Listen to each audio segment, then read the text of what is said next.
Hello दोस्तों, कैसे हो। दोस्तों, ये एक सच्ची घटना है और जिस आदमी के साथ ये घटी है उसी की ज़ुबानी मैं आपको ये घटना सुनाती हूँ। मेरा नाम सौरभ है। मेरी शादी थी। मैं झारखंड का रहने वाला हूँ। तो जब शादी थी तो शादी बड़ी धूमधाम से हुई और फिर हम शादी होके घर वापस आ गए। बहू लेके, दुल्हन लेके जब हम घर वापस आ गए तो दूसरे दिन फिर दोबारा हमें अपने ससुराल मुझे जाना था। तो जब हम ससुराल गए तो हमारे साथ और भी लोग थे, दोनों जनों के साथ में। तो साथ में मेरे मामा भी थे।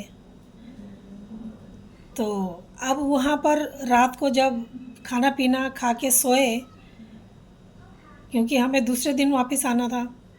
जब खाना पीना खाकर सोए तो वहाँ पर कमरे बने हुए थे। तो लेडीज़ के लिए अलग था, जेंट्स के लिए अलग था। जो मेरी बीवी थी, जो मेरी पत्नी बनी थी, वो तो अपने माँ बाप के साथ में अलग सो गई थी अपने घर में। लेकिन बाकी जो और मेहमान थे वो कमरों में अलग सोए हुए थे। तो लेडीज़ के लिए अलग था और जेंट्स के लिए अलग बना हुआ था।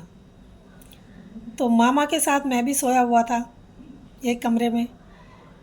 रात को मुझे शौच जाने के लिए होता है तो मैं सोचता हूँ अब मैं कैसे जाऊँ, क्योंकि जहाँ जाना था, जहाँ वॉशरूम था, वहाँ तो लेडीज़ सोई हुई थी। तो मुझे शर्म आ रही थी कि मैं वहाँ कैसे जाऊँ रात में। तो मैंने मामा को जगाया और मामा को बोला, मामा मुझे शौच जाना है। तो मामा मेरे साथ चल दिए और हम खेतों की तरफ टॉर्च लेके चले गए। जब खेतों की तरफ टॉर्च लेके चले गए तो मामा कुछ दूरी पर खड़े हो गए और मैं एक तालाब के किनारे, तालाब के नज़दीक ही जाके शौच करने लगा।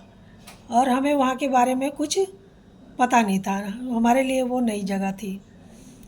अब मैं वहाँ पे कर रहा था तो इतने में मुझे वहाँ पर तालाब के किनारे एक 6-7 फुट की लंबी औरत सफ़ेद कपड़ों में दिखाई दी। मैं बहुत डर गया और मैं ज़ोर ज़ोर से चिल्लाने लगा, जीजा जीजा करके। मैं जब चिल्ला रहा था तो वो आए और बोला कि क्या हुआ। तो मैंने बोला कि देखो तालाब के वहाँ पे, इशारा करके मैंने उन्हें बताया। उन्हें कुछ नज़र नहीं आया, वो वहाँ से गायब हो चुकी थी। उन्होंने कहा कुछ नहीं है, देखो, टॉर्च की रोशनी फेंक के कहा कुछ नहीं है, देखो ऐसे ही डर रहे हो, चलो ठीक से करो और जल्दी चलो। फिर दोबारा से मैं शौच करने बैठा और फिर तभी मुझे फिर वो औरत दिखाई दी। जब मुझे वो औरत दिखाई दी तो मैंने फिर दोबारा से चिल्लाया। वो आए, कहते क्या हुआ। मैंने कहा देखो वो औरत वहीं पर, देखो तालाब के किनारे। वो आए और टॉर्च की रोशनी फेंक के उन्होंने देखा तो उनको भी वो उस टाइम दिखाई दे गई। उन्होंने कहा हाँ चलो जल्दी करो, यहाँ से चलो। अब हम जैसे ही चलने को हुए वो मेरे सामने आके औरत खड़ी हो गई। मामा कुछ दूरी पर थे मुझसे, वो मेरे सामने आकर खड़ी हो गई और मुझे घेरने लग गई। मुझे पकड़ना चाहती थी, अपने साथ ले जाना चाहती थी, लेकिन वो मुझे छू ना सकी। काफ़ी उसने कोशिश करी लेकिन वो मुझे छू नहीं पा रही थी। ये मैं भी ना समझ सका कि वो मुझे क्यों नहीं छू पा रही है। अब हमने जो शोर मचाया तो गांव वाले वहाँ से आ गए। जब गांव वाले आए तो भीड़ भाड़ और शोर सुन के वो गायब हो गई।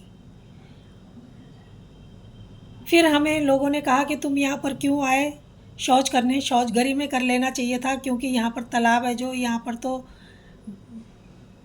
शमशान घाट है, यहाँ पे तो मुर्दे जलाए जाते हैं। तुम यहाँ पर क्यों आ गए रात के टाइम। यहाँ तो नहीं आना चाहिए था। वैसे भी अभी तुम्हारी शादी हो रही है तो तुम्हें तो यहाँ वैसे भी नहीं आना चाहिए था। हल्दी चढ़ी हुई है, वो भी रात के टाइम। तो जैसे भी हो उस दिन मैं बच गया। और उस दिन फिर काफ़ी मुझे लोगों ने बोला भी। मैं उस गांव का दूल्हा था, बन के गया था उस गांव में, फिर भी मुझे उस गांव में डांट सुननी पड़ी। लेकिन मैं किसी तरीके से बच गया। जब पता चला कि मैं कैसे बचा तो देखा कि मेरे गले में ताबीज़ एक बंधा हुआ था, जिसकी वजह से मैं बच गया और मुझ पर वो हमला नहीं कर सकी। तो दोस्तों, ये कहानी कैसी लगी? ये एक सच्ची घटना है। अच्छी लगी हो तो प्लीज़ लाइक और सब्सक्राइब ज़रूर करना। धन्यवाद।